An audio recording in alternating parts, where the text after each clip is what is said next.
My name is Lillian Sparks Robinson, and I am a 2021 ALI Fellow. So I am currently a small business owner. I live here in Baltimore, Maryland. I was born and raised in Baltimore, Maryland, but I'm a member of the Rosebud Sioux tribe, which is located in South Dakota. In my entire professional career, I've worked in the public sector field, working on behalf of tribal nations and in Indian country. And I didn't start working in the private sector until I started my own business in 2016, right before the 2016 elections. So previous positions I've held have been the Commissioner for the Administration for Native Americans. That's a Senate confirmed political position that I held under President Obama for both of his terms.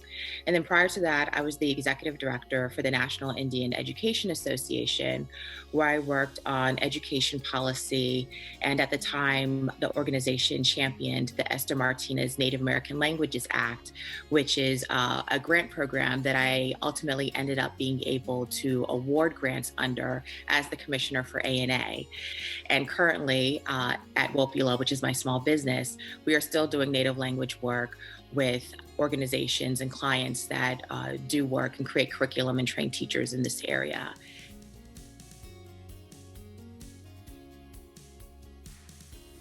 I think the most challenging part of the work that I do is getting people who are unfamiliar with Indian country comfortable with including and talking about the needs of American Indian and Alaska Natives.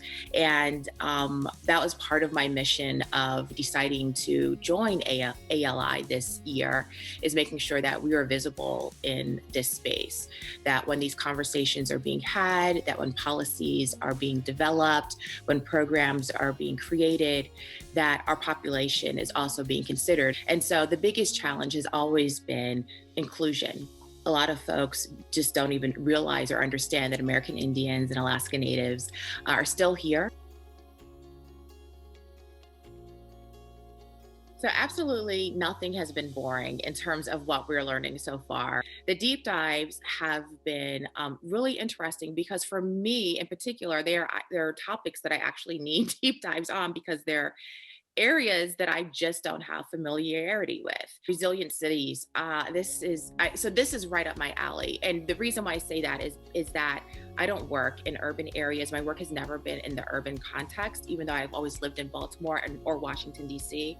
My policy has always been in rural and remote places. But this is right up my alley because a lot of the place-based interventions still can be transferred. That knowledge and those models can be used in rural areas with some adaptation.